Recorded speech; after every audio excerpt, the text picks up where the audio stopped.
There's different kinds of licenses. Let's talk about the first one because that's what you're going to get. You're going to get either your agent or producer's license because you're going to be an agent of or a producer for a life insurance company.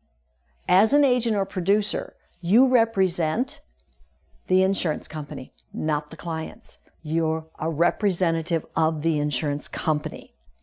Also, when you're selling an insurance company or multiple companies, various types of products, you also have to be appointed with each insurance carrier whose products you're selling, and every single product. You have to be listed and appointed. There's a fee that is paid. It's really kind of a reporting mechanism for the state because what happens is you approach an insurance company, you're hired as an agent. They then will appoint you to sell all of the products that they offer in the state, right? Then they turn around, the insurance providers, the insurance companies turn around and report that information to the Department of Insurance. So now they know that, John Smith, agent, is selling ABC Insurance Company, every one of the products that they offer in your particular state. And the insurance company pays a fee when they send in that notification to the state Department of Insurance. So again, it's revenue generating and it lets the Department of Insurance know who is selling what products in their state. Appointment is a very important process. Another type of license is the business entity. An insurance company that wants to come into the state and sell, they must register the business, the entity. And when they register an insurance agency, they must list at least one person who's going to work for that agency, who's going to be listed as their agent, their representative, the person who's going to be selling their products. Another type of license that you could obtain is a non-resident license in another state. You always have to start with getting a resident life insurance license in the state that you live. That's what you're working on right now. Then, if you have clients who live in another state, you would have to get a non-resident license in the state where your customer lives. That's the rule.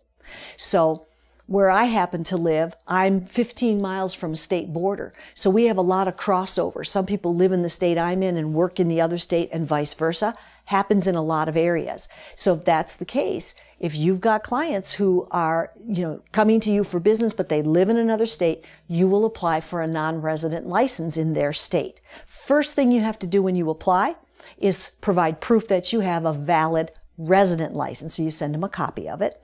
You fill out a non-resident license application for that particular state, and every state charges a fee for you to do this. Fees vary from as little as $30 or $40 to I've seen them as high as $250 for a license. It just depends on the state. But you submit all of that, and they, because there is such good reciprocity among the different states, they will say, we're not going to make you take our exam because you have a license in your resident state in good order. You've gone through all the requirements in your state.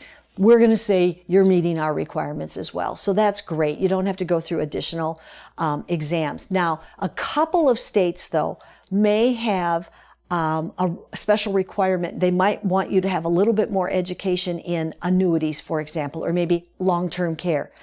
Not all states require it, but if you're going to go into any other state, make sure you check. So if you have to do any little bit of extra study or requirement or whatever, that you get it done in order for you to get that non-resident license. Okay? And then the last is a temporary license. There's a real specific use for this. For example, let's say you're husband and wife. One of the spouses is an agent, an insurance agent. They have outstanding commissions, meaning they've completed the business and they're just waiting for the commission check to come in. Everything's done. They're just waiting to get paid. And they pass away. So you as the surviving spouse would want to go to their insurance agency and say, look, I know that, my spouse has outstanding commissions. I know that the law says you cannot receive commissions from the sale of insurance products unless you are licensed. How can I go about, getting this commission? So generally you work with the insurance company and you, in writing, make a request to the Department of Insurance, explain the situation. You know, my spouse is recently deceased, had outstanding commissions. I would like to be able to obtain those commissions in order to, you know, support myself and pay our bills and things like that. So it's done on a case-by-case review by the head of the Department of Insurance. Thing to remember about these temporary licenses, it's a short period of time, usually no more than 180 days. They love to throw the days at you. 180 days, by the way, is 6 months. Usually they don't last any longer than that. And typically they cannot be renewed because they're for a very certain period of time, just enough time for those commissions to come into the company, get them distributed out, and they get you a check. And then after the time period of the license, like I said, usually 180 days, it's done, gone. You will have received the commissions and everything is good to go.